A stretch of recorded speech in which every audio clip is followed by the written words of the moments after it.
तो आज के सेशन में हम लोग डिस्कस करने वाले हैं कंप्लीट स्ट्रेटेजी, कंप्लीट सिलेबस और एग्जाम का पैटर्न क्या रहता है। अगर आप अभी स्टार्ट कर देते हो अपनी तैयारी तो बिल्कुल आप लोग एग्जाम क्रैक कर सकते। अब सबसे इंपॉर्टेंट चीज है कि जो हमारा सिलेबस है उसके टॉपिक्स भी ऑलरेडी मैं यहाँ पर लेकर आई हूँ आप लोगों के लिए, क्योंकि आप डिफरेंट रिस्पेक्टिव एग्जाम्स के लिए हो सकते हैं तैयारी कर रहे हो, तो आप यहाँ से ये देख सकते हो कि कौन से टॉपिक्स ऑलरेडी आपने प्रिपेयर कर लिए हैं किसी भी अलग एग्जाम के लिए। Hello everyone, welcome to engineers वाला। आई होप सब लोग एकदम अच्छे होंगे। तो बेसिकली आज का जो ये सेशन है इसमें हम लोग बात करने वाले हैं आरआरबी के बारे में। आप में से जो भी स्टूडेंट्स आरआरबी जेईई एग्जाम के लिए प्रिपेयर कर रहे हैं, तो आज के सेशन में हम लोग डिस्कस करने वाले हैं कंप्लीट स्ट्रेटेजी, कंप्लीट सिलेबस और एग्जाम का पैटर्न क्या रहता है।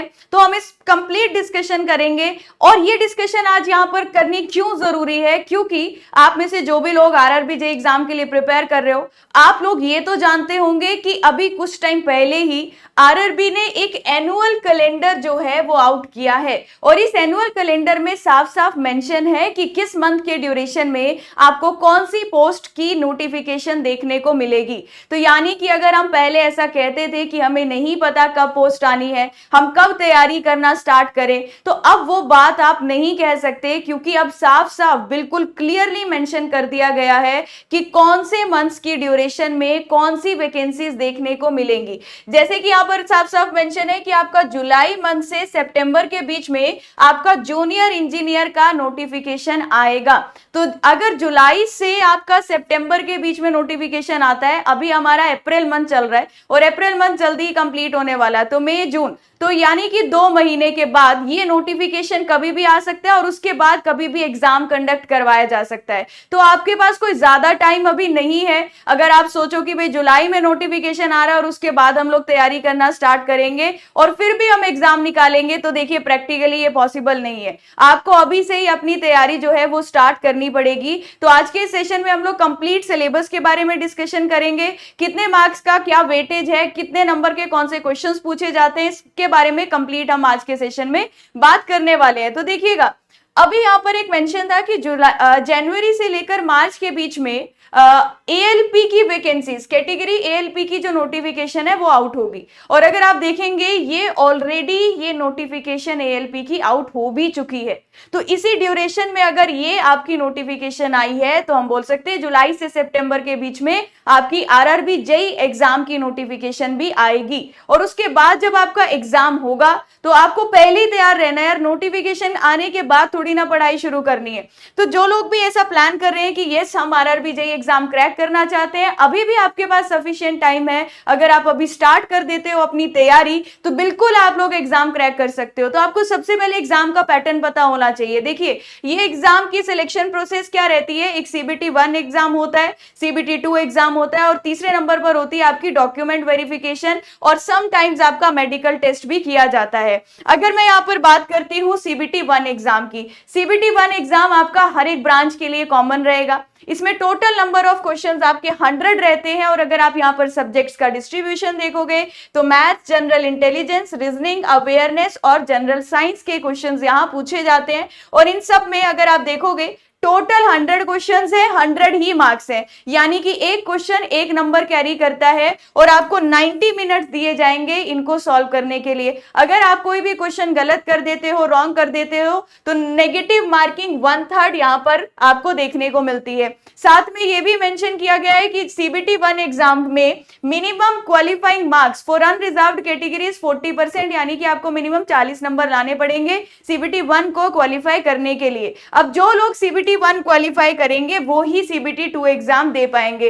तो पहले सीबीटी 1 अगर आप लोग क्वालिफाई करना चाहते हो तो आपको ये सारे नॉन टेक्निकल सब्जेक्ट्स अच्छे से प्रिपेयर करने होंगे। अब अगर मैं बात करती हूँ सीबीटी 2 की, तो यहाँ पर general awareness, physics, chemistry, computer application के बेसिक्स और एनवायरनमेंट और पॉल्यूशन के बेसिक्स और इसके साथ साथ टेक्निकल एबिलिटी पूछी जाएगी। टेक्निकल एबिलिटी के टोटल 100 क्वेश्चंस है और 100 मार्क्स ही वो कैरी कर रहा है और यहाँ पर भी नेगेटिव मार्किंग 1/3 है। अगर हम बात करें टोटल 150 क्वेश्चंस है, 150 मार्क्स है और 120 मिनट में आपको सॉल्व करने होंगे, यानी कि एक अच्छी खासी स्पीड भी हम लोगों को यहाँ पर रिक्वायर्ड है। तो आपका जो सीबीटी 2 आप तभी एग्जाम दे सकते हो अगर आपने 1 को क्वालिफाई किया है। तो सीबीटी 2 में आपका टेक्निकल एबिलिटी आपकी respective branch mechanical, civil, electrical, जिस भी ब्रांच से आप हो, तो इसके 100 क्वेश्चन यहाँ पर देखने को मिलेंगे। अब बात आती है, इसके बाद होगा भाई डॉक्यूमेंट वेरिफिकेशन। अब सबसे इंपॉर्टेंट चीज है कि जो हमारा सिलेबस है उसके टॉपिक्स भी ऑलरेडी मैं यहाँ पर लेकर आई हूँ आप लोगों के लिए, क्योंकि आप डिफरेंट रिस्पेक्टिव एग्जाम्स के लिए हो सकते हैं तैयारी कर रहे हो, तो आप यहाँ से ये देख सकते हो कि कौन से टॉपिक्स ऑलरेडी आपने प्रिपेयर कर लिए हैं किसी भी अलग एग्जाम के लिए। तो अगर मैं मैथमेटिक्स की बात करूं तो बेसिक मैथ्स आपको आना चाहिए, रेशियो प्रोपोर्शन, परसेंटेज हो गया, टाइम वर्क हो गया, time and distance, profit and loss, तो ये हमारे टॉपिक्स हैं फॉर मैथमेटिक्स। अगर मैं यहाँ पर बात करूं जनरल नॉलेज, तो अगर आप एसएससी जेईई के लिए प्रिपेयर कर रहे हो तो वही तैयारी आप लोगों की आरआरबी जेईई एग्जाम में भी हेल्प करेगी। तो करंट अफेयर, जियोग्राफी हो गया, पॉलिटी, इंडियन इकोनॉमी, स्पोर्ट्स, तो ये सारी चीजें इंक्लूडेड है हमारे इस सिलेबस में। आगे अगर हम बात करते हैं रीजनिंग की, रीजनिंग हमारा एसएससी जेईई एग्जाम में भी एक अच्छा खासा वेटेज रखता है, तो अगर आप वहां के लिए प्रिपेयर कर रहे थे तो आपका आरआरबी जेईई एग्जाम के लिए भी क्या रहेगा, ये रीजनिंग आपको हेल्पफुल होगा या बेनिफिशियल होगा अगर आपने एसएससी जेईई के लिए पढ़ा है। तो कुछ टॉपिक्स आपको यहाँ पर थोड़े एक्स्ट्रा देखने को मिल सकते हैं। तो ये सिलेबस है हमारा रीजनिंग का। अगर मैं आगे यहाँ पर बात करूं फंडामेंटल ऑफ एनवायरनमेंट, तो फंडामेंटल ऑफ एनवायरनमेंट आप सभी ब्रांच वाले स्टूडेंट्स को यहाँ पर पढ़ना पड़ेगा। जैसे इसमें बेसिक्स ऑफ एनवायरनमेंट है, पॉल्यूशन कंट्रोल स्ट्रेटेजीज है, कितनी तरह के पॉल्यूशन होते हैं, वेस्ट मैनेजमेंट। अगर मैं बात करूं जो सिविल इंजीनियर्स हैं, आप सबने तो ये एनवायरमेंटल इंजीनियरिंग में पढ़ा भी होगा और कुछ चीजें एक्स्ट्रा पढ़नी पड़ सकती है, लेकिन मैकेनिकल और इलेक्ट्रिकल के जो स्टूडेंट्स हैं आप लोगों को ये वाला मटेरियल भी अलग से प्रिपेयर करना पड़ेगा, ये सब्जेक्ट का पार्ट भी, ठीक है। अच्छा, कंप्यूटर की अगर मैं बात करूं तो कंप्यूटर से रिलेटेड बेसिक क्वेश्चंस पूछे जाते हैं, जैसे input output devices, storage devices. तो अगर आपने कॉलेज में ये पढ़ रखा है या स्कूल टाइम में कंप्यूटर पढ़ रखा है तो उतना बेसिक नॉलेज आपको आरआरबी जेईई एग्जाम के लिए होना चाहिए, ठीक है। अब मैं यहाँ पर बात करती हूँ टेक्निकल की, तो टेक्निकल में सबसे पहले मैं सिविल इंजीनियरिंग की बात करती हूँ। सिविल इंजीनियरिंग ब्रांच में अगर आप यहाँ देखोगे ना तो कुछ टॉपिक्स आपको ऐसे दिखाई देंगे जो बिल्कुल नए हैं, और बाकी के रिस्पेक्टिव एग्जाम जैसे एसएससी जेईई के लिए अगर मैं बात करूं तो उसमें ये नहीं आते हैं, वो आपको एक्स्ट्रा से प्रिपेयर करने पड़ेंगे। फॉर एग्जांपल ब्रिज इंजीनियरिंग हो गया, टनल इंजीनियरिंग हो गया, आपका सुपर स्ट्रक्चर का कंस्ट्रक्शन हो गया, बिल्डिंग का मेंटेनेंस, कैड, तो ये सारी चीजें यहाँ पर थोड़ी नई है, तो आपको अलग से इसका सिलेबस जो है वो देखकर वो सारे टॉपिक्स को पढ़ना होगा।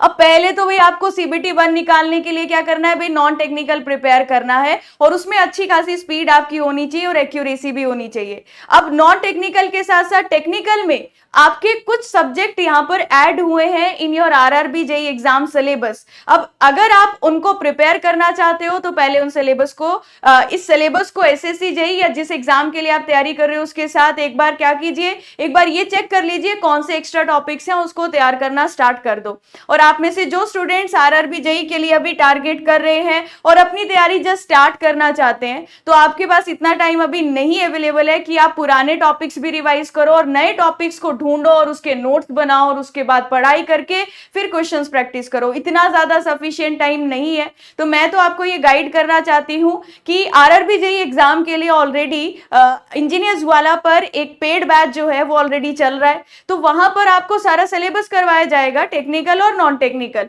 तो सिलेबस आपको अलग से इधर उधर जाकर सर्च नहीं करना पड़ेगा, तो आपका थोड़ा सा टाइम जो है वहां से बच जाएगा। तो आप यहाँ के लेक्चर से भी प्रिपेयर कर सकते हो, ये बैच ऑलरेडी चल रहा है, तो लाइव भी देख सकते हो, जो ऑलरेडी क्लासेस हो गई हमको रिकॉर्डेड भी एक्सेस कर सकते हो। तो अगर इसके बारे में डिटेल में जानना है तो आप पीडब्ल्यू एप्लीकेशन पर जाइए और आरआरबी जेईई एक्सप्रेस आप सर्च कर लीजिए। लेकिन अगर आप वो स्टूडेंट हो जो अभी कॉलेज गोइंग है और आप लोग सोच रहे हैं कि हाँ अपकमिंग जब आरआरबी की वैकेंसी आएगी, जब हम एलिजिबल होंगे तो हम जरूर इस एग्जाम को देना चाहते हैं, या फिर आप रिस्पेक्टिव एसएससी जेईई एग्जाम के लिए तैयार करना चाहते हो या स्टेट एई जेईई के एग्जाम के लिए तैयार करना चाहते हो, तो अभी आप कॉलेज गोइंग स्टूडेंट है, आपके पास थोड़ा टाइम अवेलेबल है, 2 साल 3 साल, तो आप आराम से अपनी तैयारी करोगे, एक एक सब्जेक्ट साथ साथ पढ़ते जाओगे अपने कॉलेज की स्टडीज के साथ।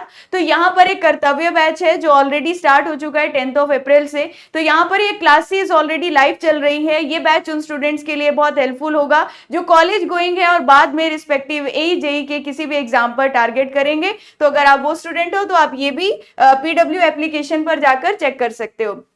तो हम सिलेबस की बात कर रहे थे, तो हमारा इलेक्ट्रिकल इंजीनियरिंग का जो सिलेबस है देखिएगा, इसमें आपका magnetic circuit, AC fundamental, electrical machine, तो ये सारे टॉपिक्स जो है ये आप लोगों के मेंशन है ऑफिशियल सिलेबस में। और ये जो सिलेबस मैं यहाँ पर आपको शो कर रही हूँ, जो टॉपिक्स आपको यहाँ पर बता रही हूँ, जो इससे पहले आरआरबी जेईई ने एग्जाम कंडक्ट कराया था 2019 में, वहां जो सिलेबस मेंशन था ये हम लोग उसके विद रिस्पेक्ट टू बात कर रहे हैं। यहीं पर हम मैकेनिकल इंजीनियरिंग की बात करें तो engineering mechanics, theory of machine हो गया, material science, manufacturing, fluid mechanics, fluid machines, तो ये सारे टॉपिक्स जो हैं कंसीडर आपने करने। अब इसका डिटेल में जो कंप्लीट सिलेबस है वो आप ऑफिशियल नोटिफिकेशन जो 2019 वाली थी आप वहां से डाउनलोड कर सकते हैं और एक एक टॉपिक देख सकते हैं कि कौन से टॉपिक हमारे नए हैं जो हम एसएससी जेईई में नहीं पढ़ते हैं और आरआरबी जेईई में आ रहे हैं, और उनको पढ़ना स्टार्ट कर दीजिए। तो अब आप ये बात नहीं कर सकते कि आरआरबी जेईई का हमें नहीं पता कि कब नोटिफिकेशन आएगी। ऑलरेडी इस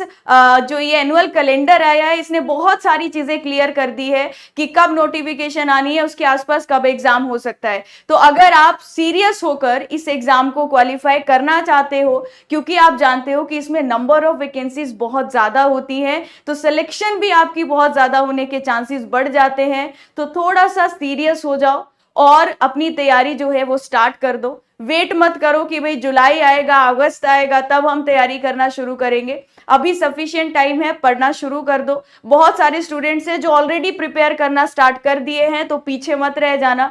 तो आप तैयारी शुरू करो। आरआरबी जेईई एग्जाम से रिलेटेड, इसकी कट ऑफ से रिलेटेड, इसका वेटेज से रिलेटेड अगर आपको कोई भी डाउट या क्वेरी है तो जरूर उसे कमेंट सेक्शन में बताइएगा। इसी तरीके से मिलते रहेंगे हम लोग आने वाले और सेशंस में, और अच्छे से तैयारी करते रहिए। ऑल द वेरी बेस्ट आप सभी को आपके डिफरेंट एग्जाम्स के लिए। Thank you so much.